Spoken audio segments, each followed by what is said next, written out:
उफ, थक जाती हूँ मैं घर साफ करते करते। ये बच्चे हैं, समझते ही नहीं। बाल्टी मग्गा देखो कहाँ फेंका हुआ है। शैम्पू की बोतल, ओहो, किसने उल्टी रखी थी? आधी बोतल खाली हो गई। ये गीला तौलिया किसने रखा बिस्तर में? परंतु जवाब नहीं मिलता था। ये रोज की बड़बड़ थी आभा की। अक्सर माँ की डांट से बचने के लिए दोनों बेटियां पारुल और प्रज्ञा कपड़े अलमीरा में बिना तह किए ही रख देती थी।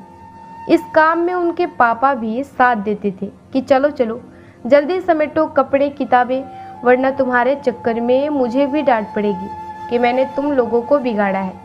क्या हुआ आभा, खुद देखो, इतनी बड़ी हो गई तुम्हारी बेटियां, अपना कमरा तक साफ नहीं रखती। सलीका नाम की चीज ही नहीं है। फर्श में देखो बाल गिरे हैं, कहीं उनके कपड़े पड़े हैं। 36 तो ड्रेस निकाल कर देखती हैं, कौन सी पहने कौन सी नहीं। कुछ बोलो तो बोलती हैं अभी देर हो रही है कॉलेज के लिए, आकर साफ कर देंगी। लेकिन कॉलेज से आती हैं तो बोलती हैं कल कर देंगी, बहुत थक गए। पूरा घर बिखेर कर जाते हैं। आने दो दोनों को, आज अपने सामने बैठाकर उनसे अलमीरा साफ करवाऊंगी। ये देखो जींस की टांगे आधी बाहर लटक रही हैं, आधी अंदर।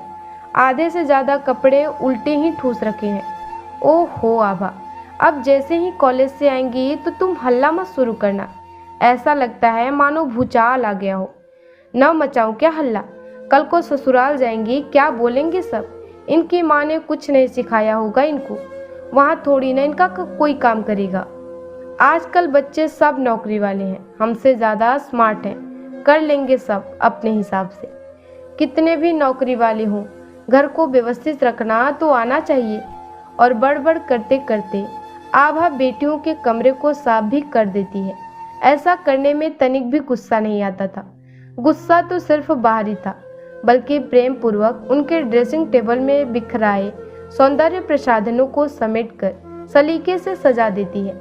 इधर उधर आधी खुली किताबों को पल्लू से साफ करके वापस स्टडी टेबल में पंक्तिबद्ध लगा देती है। बिखरे पेन वापस पेनदानी में अटा देती है। अरे, ये बेटियों के कमरों में बैठी किन यादों में खोई हो? कहीं चिंता में तो नहीं हो कि तुम्हारा साफ सुथरा घर अब फिर से बिखरा बिखरा रहेगा? क्योंकि पारुल और प्रज्ञा बच्चों के साथ गर्मियों की छुट्टियों में बस पहुंचने ही वाले होंगे। पति ने टोका तो आभा बच्चों की सुनहरी यादों से बाहर आई और कहने लगी, हाँ हाँ, नहीं जी, अब सोचती हूँ उस बिखरे घर में बिल्कुल भी सूनापन नहीं था जितना इस साफ सुथरे घर में है। यहाँ बैठे बैठे तो मैं उन यादों के सहारे उस पल को जीती हूँ जिसमें हमारे बच्चों का आपस में झगड़ा था, काम से जी चुराना था, कुछ पहनकर हमसे पूछना कि बताओ ठीक है ना। कितनी बार उनको अलग अलग फंक्शन के लिए इसी कमरे में तैयार करती थी। पूरे बिस्तर में झुमके कंगन बिखरे रहते थे। ये कैसा है, ये कैसा है, खुद को चली जाती थी। इम्तिनान से मैं पीछे से समेट कर रखती थी। हाँ हाँ हाँ, पता था ना उनको कि उनकी मम्मी सब संभाल कर रख देंगी। तभी तो मायके में बेटियां निश्चिंत, लापरवाह और स्वतंत्र होती हैं। याद है आपको कितना हल्ला मचा रहता था मेरा इनका बिखरा कमरा देखकर। अब देखो कमरा तो साफ रहता है, बिखरी है तो उनकी यादें। ये स्टडी टेबल देखो, जब वो थी तो कबाड़ बना कर रखती थी, कहीं पेन, कहीं पेपर, कहीं किताबें बिखरी रहती थी। और फिर तुमने भी तो उनकी भरी हुई कापियाँ, खाली रिफिल वाले पेन स्टडी टेबल में सजा रखे हैं। यहाँ तक कि उनके स्कूल के रिजल्ट कार्ड भी। खाली अच्छा नहीं लगता ना जी, इसलिए सजाए हैं। इस ड्रेसिंग टेबल में अपने मेकअप के सामान को रखने के लिए कितना लड़ती थी आपस में। अब तो बस उनके कुछ पुराने कान के झुमके, कड़े और कुछ पुराने सेट हैं। उन्होंने तो बोला था कि पिछली बार कि फेंक दो, क्यों रखे हैं। अब उनको क्या पता, उनका लगाव भले ही खत्म हो गया हो, परंतु मेरे लिए तो ये सब उनकी बचपन की यादें हैं। अब तो अलमीरा में बस उनके कुछ नए ड्रेस हैं जो वो यहाँ पहनने के लिए छोड़ जाती हैं। विवाह के बाद धीरे धीरे अपना नया डेरा बसाने लगी और मायके से अपनी पसंद का सामान समेटकर वहाँ सजाने लगी। यहाँ बिखेर कर चली गई अपनी मधुर स्मृतियाँ।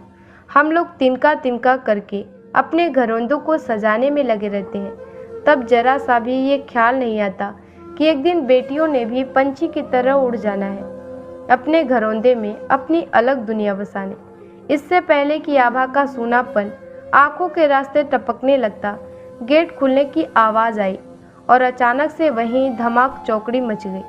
पारुल और प्रज्ञा अपने बच्चों के साथ पहुंच चुके थे। पारुल और प्रज्ञा भी माँ पापा से मिलकर सबसे पहले अपने कमरे को देखने जाते थे।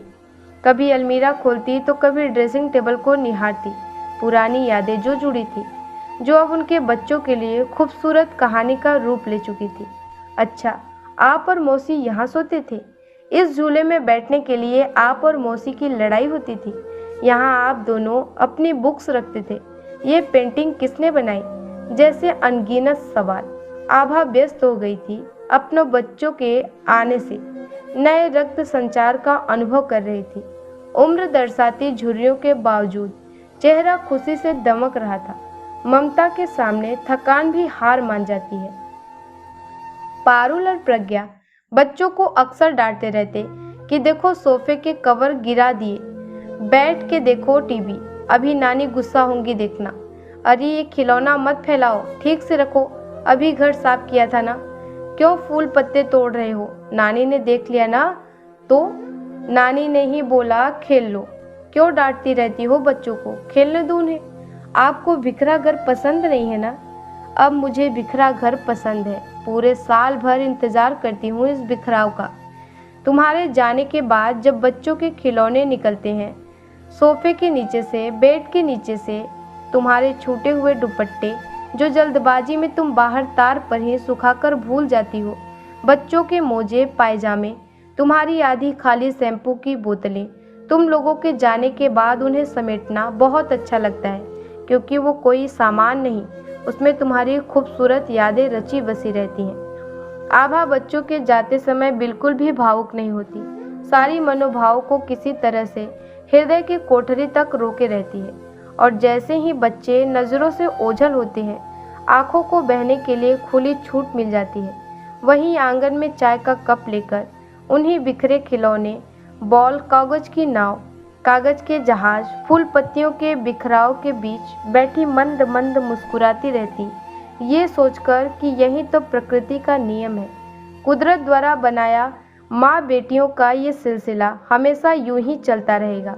आभा एक बार फिर अपने बच्चों की यादों को समेटकर सहेज कर रख देती है उनकी अगली छुट्टियों के लिए। धन्यवाद दोस्तों, अगर आपको हमारा ये वीडियो पसंद आया हो तो लाइक करें, सब्सक्राइब करें तथा कमेंट सेक्शन में अपनी राय अवश्य दें।